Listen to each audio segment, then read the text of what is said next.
உங்களுக்கு வாய்ப்பு கொடுத்த ஒரு பாடம் இருந்தாருங்க. அது 2 சாங் பண்ணியிருந்தாருங்க. அந்த சாங் இருக்கா படத்துல? ஆமாங்க, அந்த பாட்டும் படத்துல பாட்டு மொத்தம் வந்து படத்துல 3 பாடல் இருக்குங்க. 3 பாடல் இருக்கு. 3 பாடலோட டியூனுமே வந்து பிரவீன் தான் பண்ணியிருக்காரு. ஸோ அவருக்கு நான் இப்போ நம்ம ஆடியோ லான்ச்ல கூட நான் பண்ண விஷயம் அதுதான். நான் பாடுறதுக்கு முன்னாடி இந்த பாட்டை நான் ட்ரிபியூட் பண்றேன் பிரவீனுக்கு அப்படின்னு சொல்லிட்டு. அண்ட் ஒரு ஃப்ரெஷ் மியூசிக் டைரக்டர் வரும்போது இன்னொரு மியூசிக் டைரக்டர் இருக்காரு அப்படின்னா நமக்கு அந்த வாய்ப்புகள் நம்ம பேர் பெருசா வெளியே வராதோ அப்படின்ற பயம் இருக்கும் இல்லையா? அந்த பயம் எனக்கு இல்லை. ஏன்னா அவர் என்னோட க்ளோஸ் ஃப்ரெண்டு. அவர் இறக்கும்பொழுது நான் அவருக்கு பெருசாக எதுவும் என்னால் பண்ண முடியல.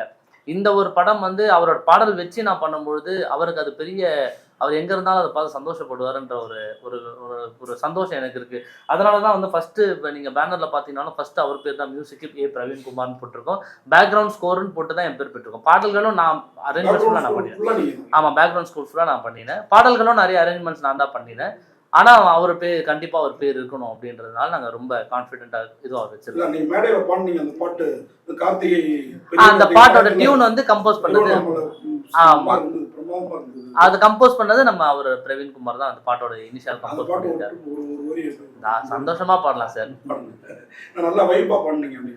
யார் இங்கு வாழணும், யார் இங்கு மாலனும், யார் என்று யாரிடம் யார் கேட்பது, யார் ஆசையாகினும் யார் திசையாகினும் அவன் ஆசை நெஞ்சிலே யார் ஏற்பது, யாழீஸ்வரா யாழீஸ்வரா யாவுக்குமே நீஸ்வரா, சேனாவன் சேயோனவன் சேரும் இடம் யாழி சிவன், யார் இங்கு வாழணும், யார் இங்கு மாலனும், யார் என்று யாரிடம் யார் கேட்பது. ஸோ இந்த பாட்டை வந்து பாடினவர் வந்து நம்ம வி எம் மகாலிங்கம் அண்ணா தான் வந்து பாடியிருக்காரு இந்த பாட்டை. இதை டியூன் கம்போஸ் பண்ணது வந்து பிரவீன் வந்து கம்ப்ளீட்டாக கம்போஸ் பண்ணிருக்கேன். இதுக்கு அரேஞ்ச்மெண்ட்ஸ் ஃபுல்லாக மட்டும்தான் நான் சப்போர்ட் பண்ணிருக்கேன். இந்த பாட்டு பாடி இருக்கீங்க, நான் யூடியூப்ல ப்ரொடியூஸ் பண்ணிக்கலாமா? ஒரு சின்னதா ஒரு மியூசிக் கட்ட ஆகும்போது எதுவும் பேச மாட்டீங்க, வளர்ந்த பிறகு கார்பரேட்லாம் போட்டுறீங்க. யூஸ் பண்ணலாம், யூஸ் பண்ணக்கூடாது சார். இது வந்து காப்பிரைட்ஸ் அப்படிங்கிறது வந்து நம்ம இப்போ ஒரு சேனலுக்கு கொடுத்துருக்கோம்ல சார், அவங்க மேஜரா டிசைட் பண்றதா என்னன்னா இப்போ நீங்க பிரஸ் மீட்ல பாடிட்டீங்க. ஆமாங்க, சரிங்களா? நாங்க இதை யூஸ் பண்ணலாமா யூஸ் பண்ணக்கூடாதா? ஏன்னா நீங்க அவங்க கிட்ட வந்து மியூசிக்கை கம்போஸ் பண்ணி நாங்க வந்து போட்டு கிடையாது, வெறும் பாட்டா தான் போட போறோம். ஆமாங்க. சரி, யூஸ் பண்ணா நீங்க காப்பிரைட் போடுவீங்களா? இல்ல, நான் போட மாட்டேன் சார். நான் என்ன, எனக்கு நீங்கெல்லாம் பாடணும், நீங்கெல்லாம் கூட சேர்ந்து பாடணுன்றது தான் அந்த மெயின் நோக்கமா இருக்கு. நான் கம்ப்ளீட்டா நான் என்னோட சைட்ல இல்ல, மேபி சேனல்ல அவங்க போடுவாங்களான்றது எனக்கு தெரியல. அவங்க கிட்ட நம்ம சரி போடாதீங்க. ஸ்டார்ட் அப் மியூசிக் டைரக்டர் ஒரு படம் தான் பேசிக்கா ரிசர்ச் வச்சுக்கோங்க இன்ன வரைக்கும். ஆனா அவருக்கு அடுத்தடுத்த படங்கள் வந்து அவ்வளவு படங்கள் இருக்கு. அது நீங்க எப்படி பாக்குறீங்க? பாசிட்டிவா பாக்குறீங்களா, நெகட்டிவா பாக்குறீங்களா? இல்ல சார், அந்த விஷயத்த நீங்க பாத்தீங்கன்னா இப்போ சாயபியங்கர் மாதிரியான பீப்புள் வந்து அவங்க டேலண்ட் இல்லாமலாம் யாரும் வர முடியாது சார். இப்போ நம்ம என்ன சொல்றோம், அவங்க பேரண்ட்ஸ் சைட்ல சப்போர்ட் இருக்கு, ஃபேமிலி சைட்ல சப்போர்ட் இருக்கு, இண்டஸ்ட்ரியில் ஆல்ரெடி எல்லாம் தெரியும் அப்படின்னு நீங்க சொன்னாலுமே வந்து அவருமே வந்து அடிஷனல் மியூசிக் டைரக்டரா, அடிஷனல் கம்போசரா எல்லாருக்கே ஒர்க் பண்ணியிருக்காரு. நம்ம ஹாரிஸ் சார்ல இருந்து ஏஆர்ஆர் சார்ல இருந்து எல்லாருக்கிட்டையுமே அவர் ஒர்க் பண்ணியிருக்காரு. அப்படி இருந்துதான் அவர் இந்த இடத்துக்கு வந்திருக்காரு. ஸோ அவருக்கு டேலண்ட் இல்லாம இல்லை, மேபி அவருக்கு உண்டான வாய்ப்புகள் அவருக்கு கைகளில் ஈஸியா கிடைக்கிற மாதிரி இருந்திருக்கலாம், அவ்வளவுதானே தவிர்த்து டேலண்ட் இல்லைன்னா அந்த இடத்துல கண்டிப்பா நிற்க முடியாது. அந்த விதத்துல எனக்கு அது சந்தோஷமாவும் இருக்கு. நமக்கும் அது ஒரு நாள் அமையும். நமக்கு அமையாம இருக்க போறது இல்லை. ஏன்னா நம்ம மியூசிக்கு உண்மையா இருக்கும், நம்மளோட தொழிலுக்கு உண்மையா இருக்கும். அதுக்கு உண்மையா நம்ம என்ன பண்ணணும்னு பாக்குறோம். நீங்க ரொம்ப அம்மாவுக்கு உண்மையா இருந்தீங்க. அம்மா சாங் எதிர்பார்க்கலாமா இந்த படத்துல இருக்கா? இந்த படத்துல வந்து ஒரு பொண்ணு சாங் இருக்கு சார். அம்மா சாங் இந்த படத்துல கிடையாது. இந்த படத்துல வந்து ஒரு பொண்ணு அப்படின்ற ஒரு அம்மா சிங்கிள் பேரண்டா இருந்து வளர்த்தாங்க. அந்த விஷயம் நிறைய பேசுனீங்க. அந்த மாதிரி சகோதரரை பத்தி சொன்னீங்க. ஆமா, பல சென்டிமெண்ட் சாங்லாம் ரொம்ப குறைஞ்சிருச்சு. இல்ல, அடுத்த படத்துல நாங்க பிளான் பண்ணிட்டு இருக்கோம். ஒரு அம்மா சாங் ஒண்ணு இருக்கு அடுத்த படத்துல, அது சீக்கிரமா வரும். இது உங்களுக்கு சம்பந்தமான ஒரு கேள்விதான். சொல்லுங்க.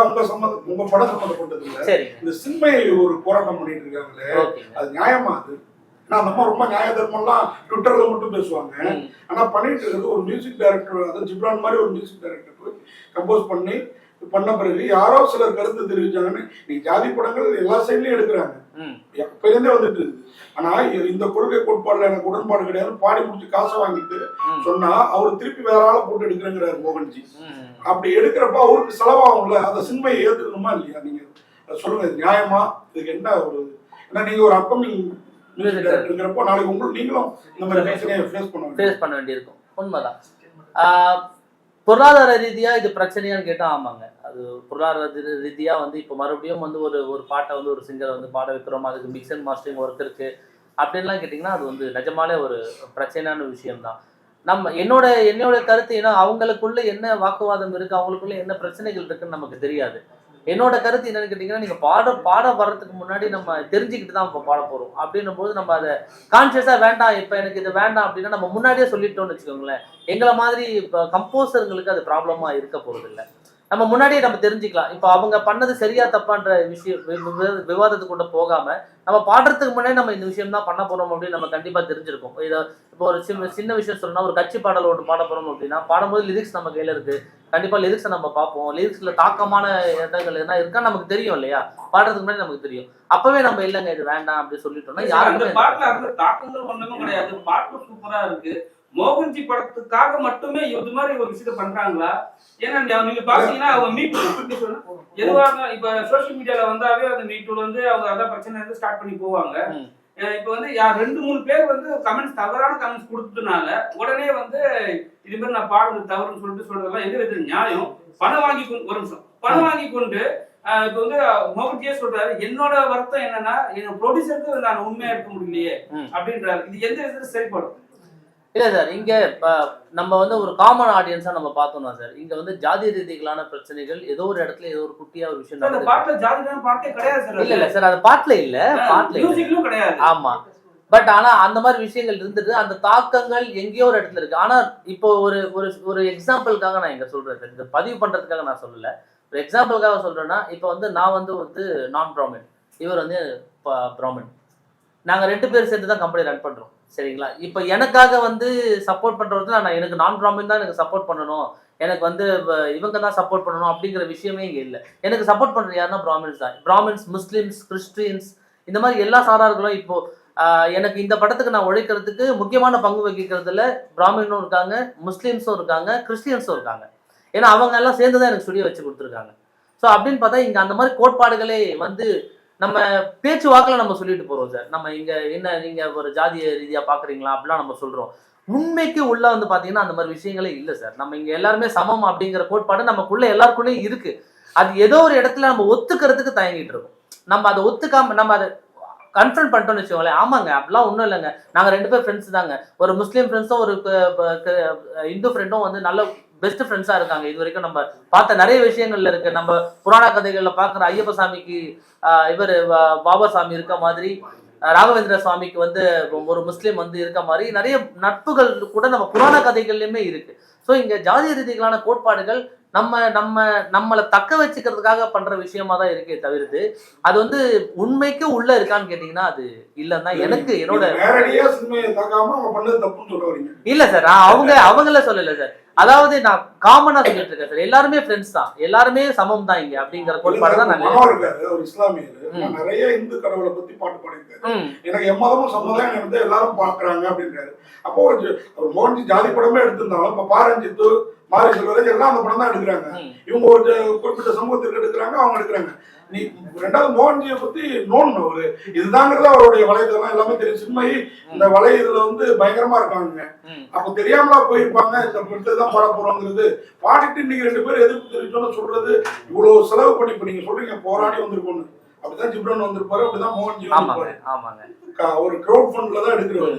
அப்படிப்பட்டவருக்கு இந்த மாதிரி பாடி முடிச்சுட்டு பேசுறது தப்பு இல்லையா? நம்ம பண்ண தொழிலே இப்போ மனம் வந்து நான் பாடின அத்தனை சாமி பாட்டும் தப்பு அப்படின்னு இப்ப சொன்னா அது எவ்வளவு தப்பா இருக்கும். அந்த மாதிரி தானே இருக்குது சின்மை சொல்றது. ஏன் கேக்குறேன்னா நீங்க ஒரு மியூசிக் டைரக்டர், நாளைக்கு உங்களுக்கு நம்ம இல்ல அது வந்து பொருளாதார ரீதியா பண்ணிருக்க கூடாதுன்றது என்னோட கருத்தா இருக்கு சார். நான் பொருளாதார ரீதியா மட்டும் தான் பாக்குறேன், இது ஜாதிய ரீதியா நான் பாக்கல. ஏன்னா வந்து ஒரு பாட்டை நம்ம பாடிட்டு மறுபடியும் அந்த பாட்டை மறுபடியும் எடுக்கிறது அப்படிங்கிறது இன்னைக்கு சாதாரண விஷயம் கிடையாது சார். நிறைய செலவுகள் இருக்கு, அதுல நிறைய அவங்க இன்வெஸ்ட் பண்ண வேண்டியிருக்கு. அண்ட் ஒரு புதுசா வளர ஒரு இசையமைப்பாளர்னு வச்சுக்கோங்களேன், அவருக்கு அது எவ்வளவு பெரிய டாஸ்கா இருக்கும். ஏன்னா எங்களுக்கு வந்து பட்ஜெட் நீங்க பெருசா கொடுக்கப்படுறது கிடையாது சார். அதாவது நீங்க நம்ம இப்போ வரும்போது நம்ம இப்போ பேர் சொல்ல பெரிய பேர் சொல்ற மியூசிக் டைரக்டருக்குலாம் வந்து நீங்க என்ன பட்ஜெட் கோட் பண்ணாலும் அவங்க வந்து நம்ம கொடுக்கறதுக்கு தயாரா இருப்பாங்க. புதுசா வளர்ந்து வர ஒருத்தருக்கு வந்து நீங்க இதுதான் பட்ஜெட் அப்படின்னா அந்த பட்ஜெட்குள்ள நம்ம என்ன பண்ண முடியும் அப்படிங்கறதான் பார்க்கணும். இப்ப இந்த மாதிரி விஷயங்கள் எங்களுக்கு நடந்ததுன்னா ரொம்ப கஷ்டமா தான் இருக்கும். நான் பொருளாதார ரீதியா தான் பாக்குறேன். அண்ணன் கேட்டது என்னன்னா, நீங்க சுத்துறீங்க. சரி, அதுவே வேண்டாம். நான் தெளிவா ஒரு விஷயம் சொல்லிடுறேன். சிறுமணி தவறு செய்தாரா? இல்ல, அதுவே வேணாண்ணே. அதுவே நீங்க சுத்துறீங்க, ஓகே.